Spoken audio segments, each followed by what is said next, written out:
हम पुलिस वालों को अक्सर यह गुरूर होता है कि हम क्रिमिनल साइकोलॉजी को बाखूबी समझते हैं। मैंने भी अपने करियर में कई मुजरिमों के दिमाग को समझा, परखा, लेकिन एक बच्चे के जहन में क्या चल रहा होता है यह समझ पाना आसान नहीं होता। कोई बच्चा कब क्या फैसला लेता है, उस फैसले के पीछे क्या वजह छुपी होती है, यह समझ पाना बहुत मुश्किल होता है। और आज का ये केस भी एक ऐसी ही बच्ची फातिमा से जुड़ा था, जिसकी ज़हनियत को तब हम भी समझने की कोशिश कर रहे थे। लेकिन फातिमा हमें कब, कैसे और किन हालात में मिली, और वो हमारी कस्टडी से क्यों भाग गई थी, इन सारे सवालों के जवाब जानने के लिए आपको फातिमा की जिंदगी के उन पन्नों को पलटना होगा। तुम ये बना रही थी, वापस से तुमने स्कूल से तड़ी मारी। तुम्हारी फूफी को मालूम पड़ेगा ना, तुम पे बहुत नाराज होंगे। अच्छा डरो मत, ये लो, तुम्हारी फूफी को हम समझा देंगे, तुम्हें कुछ नहीं कहेंगे। अब चलो घर चलो।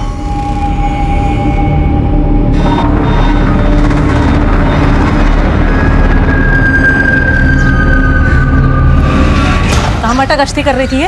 हाँ? कहाँ पर थी तू? बोलती क्यों नहीं बोल? अरे छोड़ो ना शबनम, तुम यहाँ बाहर ही चालू हो गई हैं। छोड़ो, बच्ची है। चलो आओ फातिमा, अंदर आओ। क्या बच्ची है ये? हाँ? हरकतें देखी है इसकी? सुनो, आज मैं इसके स्कूल गई थी, पता है इसने मास्टरनी को क्या बोला है? कि मेरी फुप्पी को कैंसर है, मुझे घर का सारा काम करना पड़ता है, इसलिए मैं स्कूल का काम नहीं कर पाती। बोलती क्यों नहीं? फातिमा, क्या ऐसा है कि तुमने ऐसा बोला? हाँ, मैंने इसे बोला था, क्योंकि अगर मैं ऐसा नहीं बोलती तो टीचर मुझे बहुत मारती, और अब फूफी मुझे बहुत मारेगी। आप भी मार लो फूफी। देखो देखो देखो इसकी नौटंकी। अब ये रोना धोना बंद कर और पढ़ाई में ध्यान लगा। हाँ? शबनम तुम इधर आओ। अरे बच्ची है पराये घर की, हैं? तुम इसके साथ ऐसा बर्ताव करोगे ना तो हमसे दूरी बना लेगी, और लोग क्या सोचेंगे कि हम इस पे जुल्म ढाते हैं? आप तो रहने ही दीजिए। आपकी इन्हीं हरकतों की वजह से आज वो बिगड़ी हुई है। इतनी मुश्किल से स्कूल में दाखिला कराया है, जब पढ़ाई लिखाई नहीं करनी तो बंद करा दो ना स्कूल।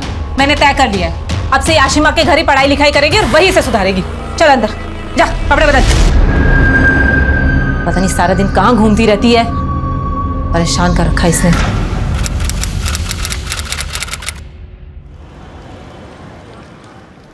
अरे ये मेरा बच्चा क्या कर रहा है? घड़ी देखिए, 2 बजे का टाइम है और रोज तू 2:30 बजे के बाद आती है। आज तो तेरी फूफी को बता ही देती हूँ। नहीं प्लीज, फूफी को मत बताइए, मैं कल से टाइम पे आऊंगी। 2 से लेके 20 तक पहाड़ा लिख के दिखा, और इस बार एक भी पहाड़ा गलत हुआ ना तो फिर देख लेना। चल बैठ, बैठ नीचे।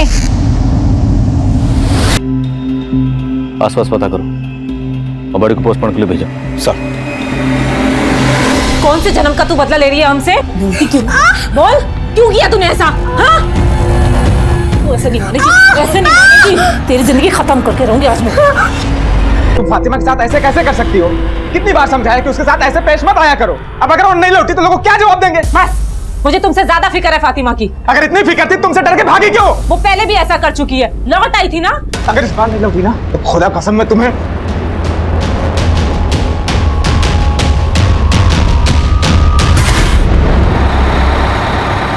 चलो चलो उतरो, आखिरी स्टॉप आइए, चलिए उतरिए।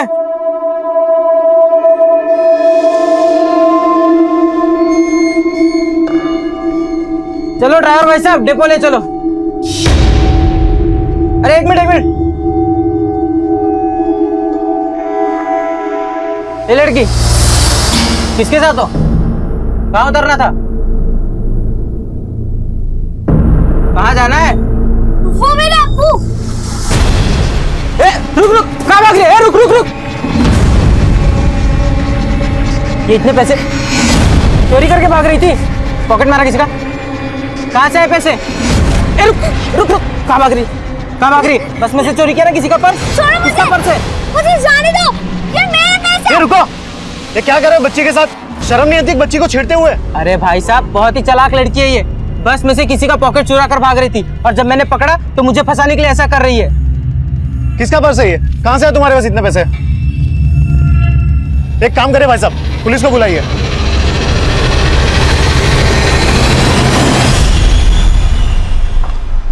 कम इन सर। कम इन। सर, तालाब पर जिस बच्चे की लाश मिली थी, हमने उसके बारे में तालाब के आसपास सभी लोगों से पता किया, लेकिन किसी ने भी उस बच्चे को आइडेंटिफाई नहीं किया। और हमने सभी पुलिस थानों में भी चेक किया सर, लेकिन किसी भी थाने में ऐसी कोई भी मिसिंग कंप्लेंट दर्ज नहीं हुई है जो उस बच्चे की उम्र और हुलिये से मैच करती हो सकता बच्चा यतीम हो, या फिर उसकी फैमिली से ही वो उसके मर्डर में शामिल हो, इसलिए मिसिंग कंप्लेंट फाइल नहीं की गई। तो हो सकता है मैं उसको- कमिंग सर। हमें सर नोएडा के एक बस स्टॉप पर 9-10 साल की एक बच्ची को पकड़ा गया है। सर कंडक्टर का कहना है कि वो बच्ची बस में पॉकेट मार रही थी, लेकिन जब उस कंडक्टर ने उसे पकड़ा तो वो बच्ची उस पर छेड़छाड़ का आरोप लगाने लगी। शर्मा, सर चलो।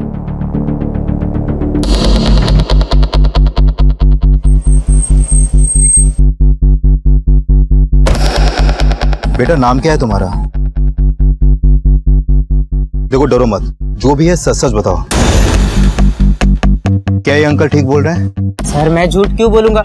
इस लड़की के हाथ में जो पर्स है आप उसे देखिए, कितना पैसा है उसके अंदर। लो बेटा पर्स देखो। नहीं। कविता दो, छोड़ो, छोड़ो। इतने पैसे कहां से आए तुम्हारे पास? बेटा तुम्हारा घर कहाँ है बताओ। जॉब कर रहा है। अरे साहब जाने दो ना साहब, गलती हो गई। तो क्या है? चाय पानी है साहब। सर आपको खर्चा पानी चाहिए ना, ये लीजिए रख लीजिए, पर प्लीज मुझे जाने दीजिए। ए लड़की, क्या समझा है तूने? हाँ, छोड़ इसको।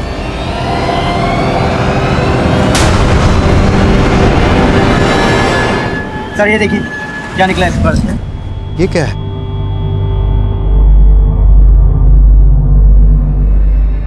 कहां से आया तुम्हारे पास ये? किसने दिया तुम्हें ये?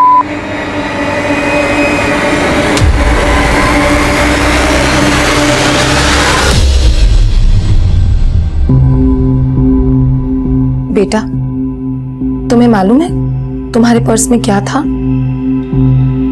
देखो हम अब भी पूछ रहे हैं, सच सच बता दो, क्या वो पर्स तुम्हारा है?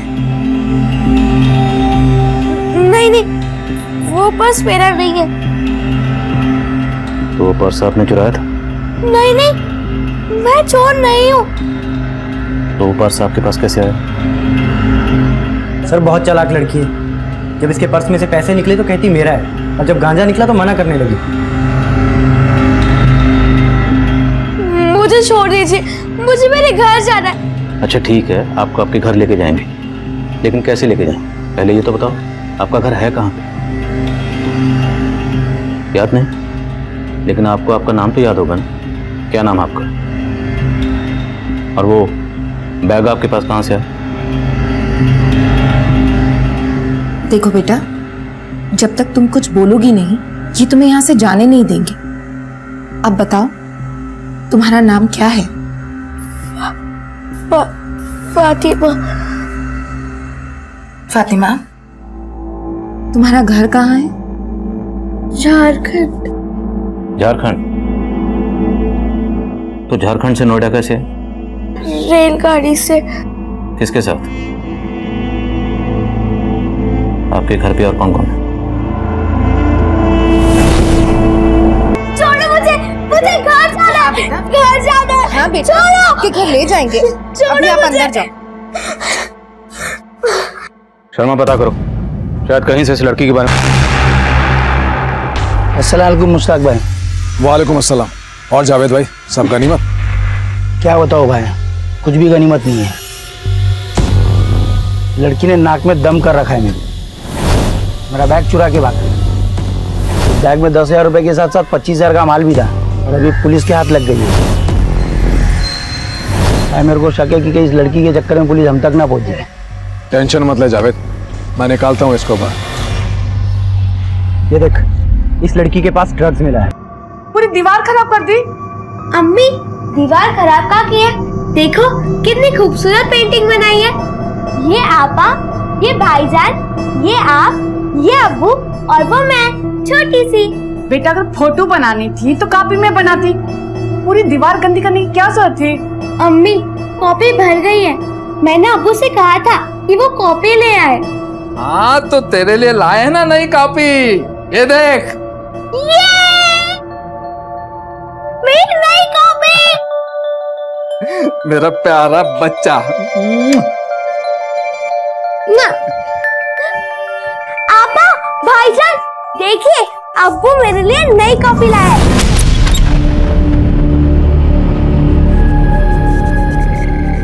अरे फातिमा, ये क्या कर रही हो?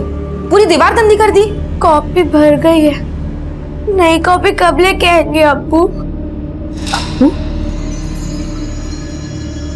बेटा, तुम्हें अब्बू की याद आ रही है?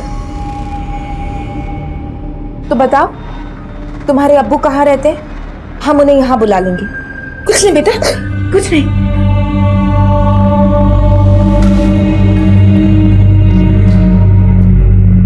सर, जिस बच्चे की लाश तालाब में मिली थी उसकी पोस्टमार्टम रिपोर्ट आ गई है। उसकी मौत चाकू घोंपने से हुई थी और फॉरेंसिक टीम ने उसके कपड़ों की जांच की तो उसकी पैंट की जेब से ट्रेसेस मिले हैं सर।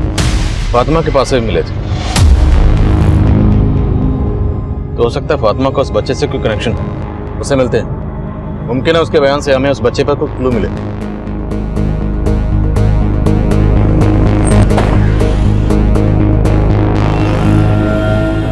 सर, उस लड़की ने ज्यादा कुछ नहीं बताया, लेकिन मुझे लगता है कि उसकी इस बात में सच्चाई है कि वो झारखंड की रहने वाली है। ऐसा लगता है उसके अब्बू मर चुके हैं। उनका जिक्र होते ही वो उदास हो गई थी और तब से उसने कुछ खाया भी नहीं। मुझे नहीं खाना, मुझे जाने दो। क्या हो रहा है ये? मुझे जाना है यहाँ से। घर जाना ना आपको? बैठो। हम तो आपसे यही पूछ रहे हैं कि आपको कहाँ जाना है। जब तक आप बताओगे नहीं, हम आपको आपके घर कैसे लेके जाएंगे? बोलो। ठीक है, लेकिन हमने आपके घर का पता लगा लिया कि आप कहाँ रहती हैं।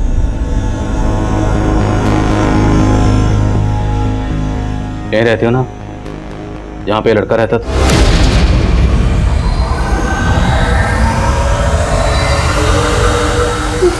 नहीं, मुझे जाना है। एक मिनट, बोलो कहाँ जाना? जगह का नाम बोलो। दुर्गापुर। गली नंबर, मकान नंबर याद है? नहीं, वो तो नहीं मालूम, पर मेरे घर की दीवार सफेद रंग की है।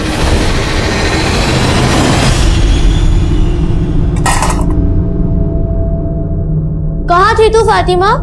भूख नहीं लगती क्या तुझे? तेरी वजह से अम्मी ने भी खाना नहीं खाया। दवा लेनी उनको।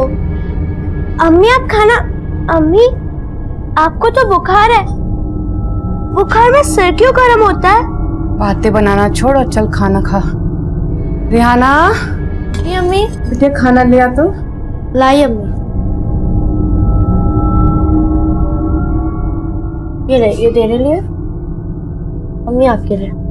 चल।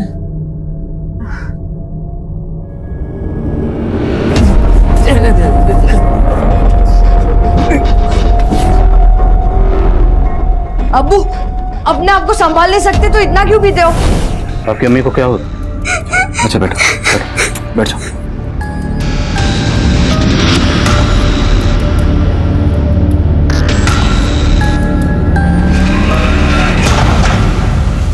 ये लड़की कुछ भी साफ साफ नहीं बोल रही है।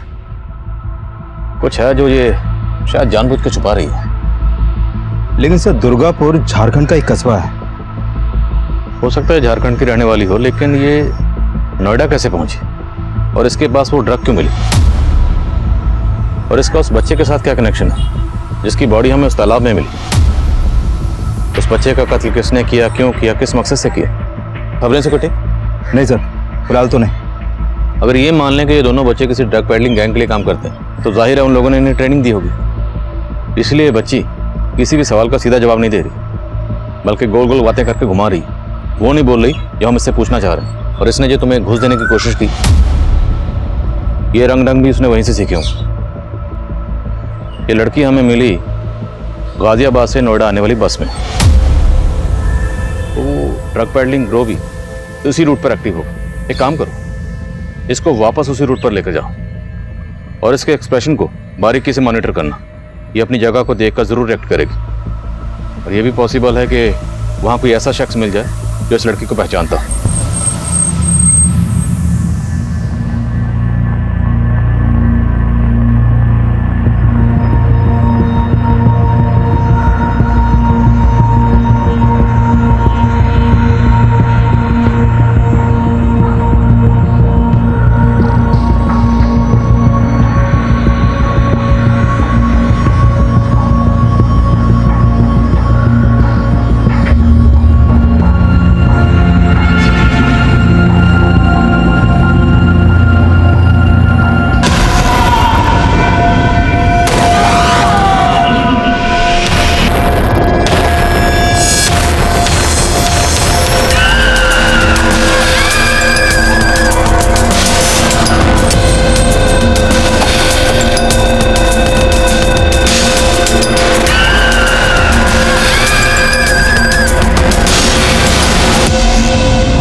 सर जब हम लोग आए तो गार्ड यहीं पड़ा हुआ मिला था।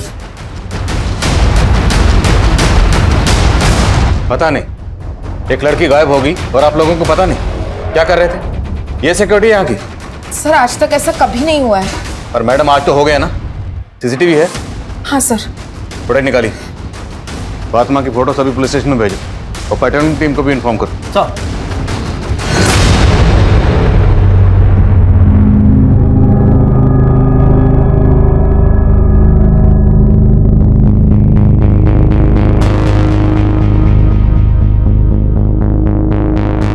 सर 2 आदमी यहाँ पर आए थे, लेकिन क्या ये फातिमा को यहाँ से भगाने आए थे या फिर इन सब का फायदा उठाकर फातिमा खुद भाग गई? ये दोनों जो भी थे इस जीवन शांति में चोरी के इरादे से तो आए नहीं होंगे, तो इनका मकसद क्या था? वो फुटेज से साफ लग रहा है कि फातिमा इनके साथ नहीं गई बल्कि अपनी मर्जी से भागी।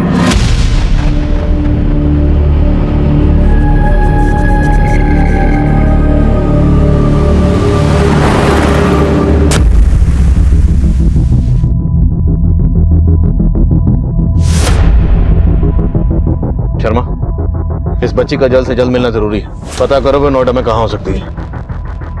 उसने कहा था कि वो झारखंड के दुर्गापुर की रहने वाली है। वहां की लोकल पुलिस को उसकी एक फोटो भेजो।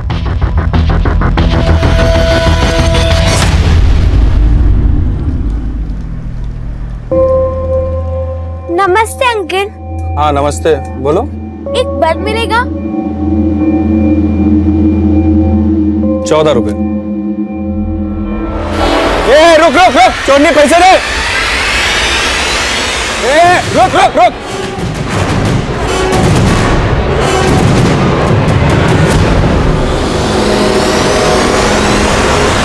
एक तरफ जहां हम फातिमा को ढूंढने की कोशिश कर रहे थे, वहीं दूसरी तरफ उस बच्चे की पहचान पता करने में जुटे थे जिसकी लाश हमें तालाब में मिली थी। और काफी कोशिश के बावजूद भी हम उसकी पहचान पता नहीं कर पाए थे। और उस बच्चे का फातिमा के साथ कोई ना कोई कनेक्शन जरूर था। फातिमा की तलाश में हमने उसकी तस्वीर झारखंड दुर्गापुर पुलिस से शेयर की, तो पता चला कि दुर्गापुर पुलिस काफी पहले से ही फातिमा के वालिद अख्तर के मर्डर केस की तहकीकात कर रही थी। और साथ ही दुर्गापुर पुलिस से फातिमा के उस घर के बारे में पता चला जहाँ फातिमा के माँ बाप जरीना और अख्तर के इंतकाल के बाद उसके दोनों भाई बहन उसकी बड़ी फूफी और फूफा के साथ रह रहे थे।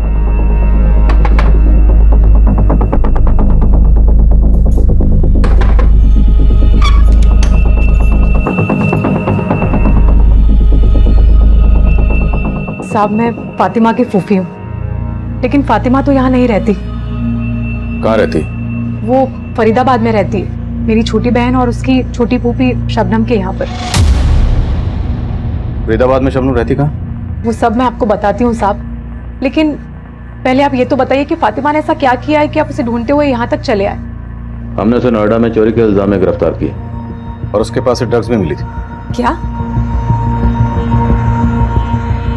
ये लड़का कौन है? इसे पहचानती हैं? नहीं साहब, हम इस बच्चे को तो नहीं जानते। और साहब हम तो फातिमा को भी फरीदाबाद नहीं भेजना चाहते थे, लेकिन इन बच्चों की किस्मत ही खराब। ये बच्चे तो तभी अनाथ हो गए थे जब इनकी माँ जरीना का इंतकाल हुआ। और जरीना की मौत के बाद तो वो ज्यादा ही शराब पीने लगा था। उसके कुछ दिनों बाद तो उन्हें भी किसी ने मार दिया। और कमाल, रेहाना और फातिमा, ये तीनों बच्चे अनाथ हो गए। साहब ये दोनों तो फिर भी बड़े हैं, लेकिन फातिमा इतनी छोटी उम्र में ये हादसा उसे बर्दाश्त नहीं हुआ। वो अपने अम्मी अब्बू को हमेशा याद किया करती थी और अकेले में बड़बड़ाया करती थी। अम्मी अब्बू मेरे नहीं है ना अब्बू? आप मेरी तरह अम्मी से भी बहुत प्यार करते हैं ना? फातिमा को अख्तर भाई और भाभी की मौत का गहरा सदमा लगा था। हमें लगा था कि वो यहाँ रहेगी तो वो उनकी याद में पागल हो जाएगी, इसलिए हमें उसे शबनम और उनके शौहर के साथ फरीदाबाद भेजना पड़ा। रेहाना अपा, मुझे नहीं जाना। कमाल भाईजान, मुझे आपके साथ रहना है। फातिमा अभी घर चलो, रेहाना और कमाल तुमसे घर पर मिलने आएंगे। आओगे ना मिलने? इनसे शबनम का नंबर और एड्रेस लो और शर्मा को बोलो कि तुरंत शबनम के घर जाओ। याद ये लोग पूरा सच नहीं बोल रहे हैं। वहाँ हमें फातिमा उस हालत में मिलती है और यहाँ के पता चलता है कि उसके वालिद अख्तर का कत्ल हुआ था। ये अख्तर का कत्ल क्यों हुआ था? सर अख्तर को शराब की लत तो थी, साथ साथ वो जुआ भी खेलता था। सर कई लोगों से वो कर्जा भी ले रखा था। सर यहाँ के लोगों से उसकी बनती भी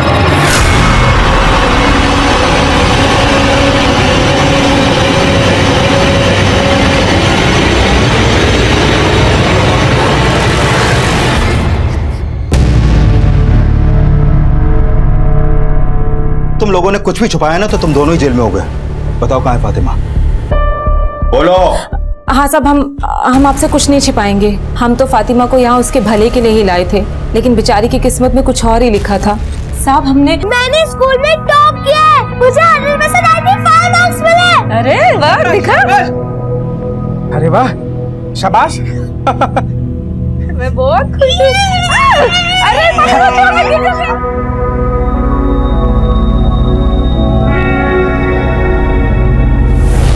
लेकिन ये खुशी सिर्फ चंद दिनों की ही थी। फिर पता नहीं क्या हुआ, उसका धीरे धीरे पढ़ाई से भी मन हटने लगा। हम उसे स्कूल भेजते थे तो स्कूल से भी भाग जाती थी। आए दिन उसकी मास्टरनी उसकी शिकायत करती थी। मैं जब उसे समझाती थी तो वो घर से भी भाग जाती थी और रास्तों में भटकती रहती थी। फिर हमें मजबूरन उसका स्कूल बंद करवाना पड़ा और फिर उसके बाद वो आशिमा के घर चली गई पढ़ने के लिए। आशिमा? कौन आशिमा? आशिमा मेरी सहेली है, वो यहीं पास में ही रहती है। आशिमा उसे पढ़ाती थी और फातिमा बदले में आशिमा के बच्चे का ख्याल रखती थी। लेकिन कुछ दिनों के बाद फातिमा का मन वहां से भी उठ गया था, वो वहां से भी भाग गई। सर हमारी जिंदगी तो उसको इधर उधर ढूंढने में ही बीत गई है। लेकिन अभी फातिमा इतने दिनों से हमारे साथ थी, तो इस बार उसको ढूंढने की कोशिश नहीं की तुम लोगों ने? और उसकी मिसिंग कंप्लेंट भी दर्ज नहीं करवाई? साहब हम लोग कंप्लेंट करना चाहते थे, लेकिन इस बार हम लोग डर गए थे। किस बात से डर गए थे? वो साहब इस बार फातिमा से बहुत बड़ी गलती हो गई थी।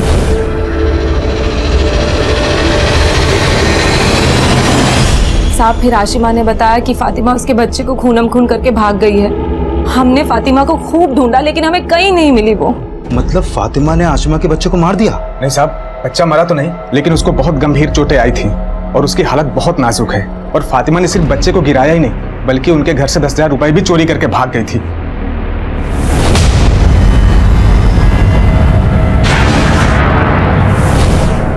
ये आशिमा का घर कहाँ है बताओ मुझे। चलो। साहब वो लोग यहाँ पे नहीं है, बच्चे का इलाज करवाने मुंबई गए हैं।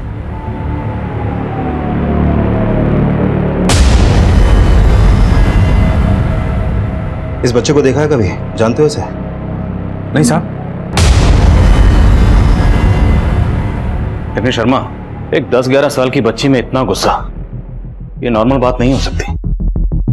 होगी भी कैसे? पिछले 1-1.5 साल में इस बच्ची ने इतना सहा है, इतना देखा है। अपने माँ बाप खोए, अपने भाई बहन से दूर, या अपने फूफा फूफी के साथ रह रही। लेकिन सर उसके छोटे फूफा फूफी का कहना है कि फातिमा का बर्ताव 6 महीने पहले तक काफी अच्छा था, पढ़ाई में भी बहुत अच्छी थी वो। लेकिन फिर सडनली उसके बर्ताव में ऐसा चेंज आया कि उसने एक छोटे से बच्चे की जान लेने की कोशिश की। शर्मा, बच्चों में कोई भी बदलाव ऐसे ही अचानक ही एकदम नहीं आता, उसके पीछे कोई ना कोई वजह जरूर होती। तुमने बताया था कि पिछले 6 महीने से आशिमा के यहाँ जा रही थी। आशिमा से मिले? नहीं सर, मेरी उससे फोन पे बात हुई थी, मुंबई में है वो। और हाँ सर, जब हम फातिमा को अलग अलग एरियाज में घुमा रहे थे तो उसने आशिमा के घर को देखकर रिएक्ट भी किया था। सर हो सकता है फातिमा ने उस घर को इसलिए नहीं पहचाना क्योंकि आशिमा के बच्चे को उसने वहीं पर घायल किया था। और इस बच्चे को घायल करने के बाद ही वो भागी थी और हमें ड्रग्स के साथ मिली थी। और ये कैसे माँ बाप जिनके छोटे से बच्चे पर फातिमा ने जानलेवा हमला किया और उन्होंने कोई पुलिस कंप्लेंट फाइल नहीं की? जावेद और आशिमा, दोनों के बारे में पता करो। सर।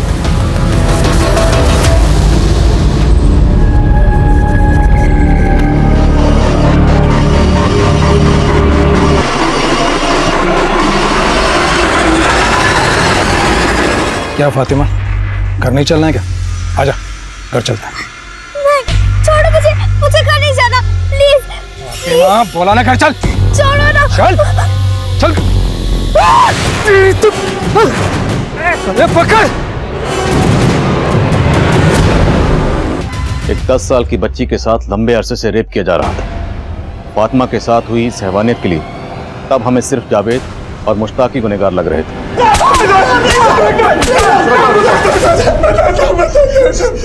हमने फातिमा का रेप कभी नहीं किया साहब। बस पिछले 6 महीने से हम लोग उसे अपना ड्रग्स का माल बेचने के लिए इस्तेमाल कर रहे थे साहब बस। हाँ साहब, वो मेरी बीवी के यहाँ पे पढ़ने आया करती थी, तभी मुझे उसे इस्तेमाल करने का आइडिया आया था। फातिमा, आज के लिए काफी है, तुम घर जाओ, ठीक है?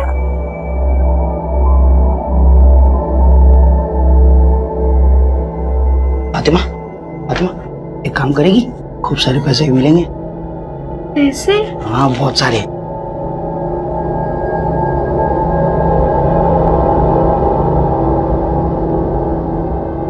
फिर मैं उसे थोड़े पैसों का लालच देकर उससे अपने कस्टमर्स को ड्रग्स पहुंचाने के लिए बोलने लगा।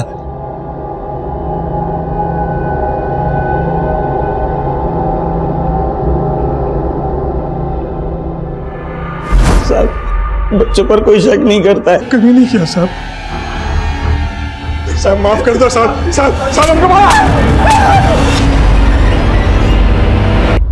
फातिमा, कुछ तो बोलो बेटा। कौन था वो जिसने तुम्हारे साथ ये सब किया? डरो मत बेटा, हमें खुल के बताओ। देखो, अगर तुम हमें नहीं बताओगी तो वो कभी पकड़ा नहीं जाएगा, और फिर तुम्हारी तरह वो किसी और के साथ भी ये सब कर सकता है। तुम नहीं चाहती ना कि किसी और के साथ ये सब हो? तो बताओ बेटा, बोलो कौन था वो? तुम्हारे फूफा?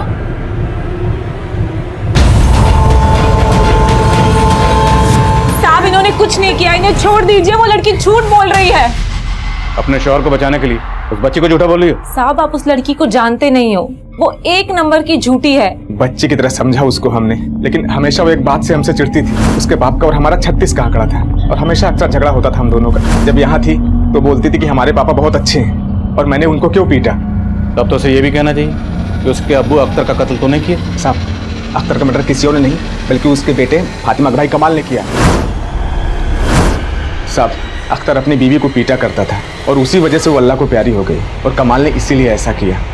और वो बच्ची साहब, वो बचपने में कुछ भी बोल रही है, हमने कुछ नहीं किया। आप उसी से पूछिए, कोई और ही होगा। सर, इसे बहुत तेज टॉयलेट आ रही है।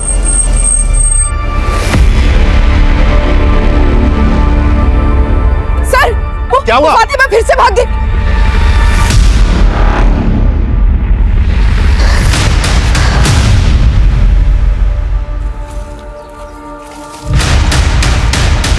फातिमा के बयान की बुनियाद पर हमने फरहान को फातिमा के साथ रेप करने के जुर्म में कस्टडी में ले लिया था, लेकिन फरहान की ये बात सच साबित हुई कि फातिमा के अब्बू को फातिमा के भाई कमाल ने ही मारा था। कमाल के खिलाफ दुर्गापुर पुलिस ने सारे सबूत जुटा लिए थे, और कमाल को बाल सुधार गृह भेज दिया गया था। लेकिन फरहान लगातार इस बयान से इनकार कर रहा था। वो बार बार यही कह रहा था कि उसने फातिमा का रेप नहीं किया, और फरहान के इस बयान का सपोर्ट सिर्फ उसकी बीवी शबनम ही नहीं, बल्कि फातिमा की बड़ी फूफी मेहरुनिसा और फूफा मुस्तफा भी कर रहे थे। पर हमने फरहान के खिलाफ कोर्ट में चार्जशीट फाइल कर दी थी।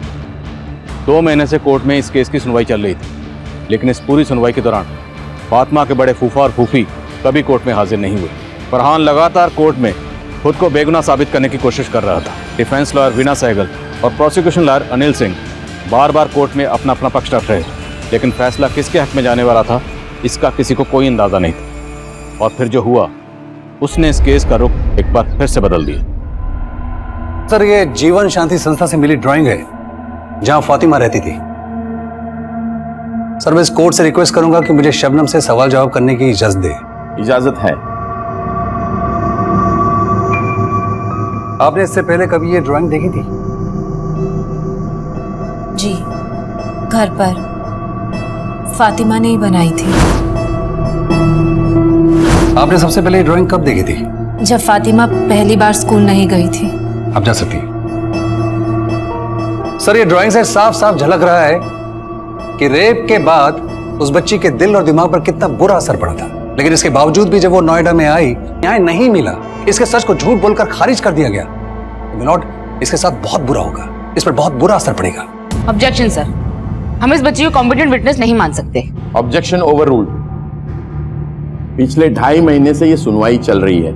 आजकल हमारी सोसाइटी में माइनर्स के साथ अक्सर ऐसी अमानवीय, नीच और भद्दी हरकतें हो रही है, जिससे एक बच्चे का न सिर्फ भविष्य खराब होता है, बल्कि आने वाली एक पीढ़ी, सभ्यता और समाज पर बहुत बुरा असर पड़ता है। इसलिए ये कोर्ट फरहान कुरैशी को गिल्टी मानता है और उसे इम्प्रिजनमेंट की सजा सुनाता है।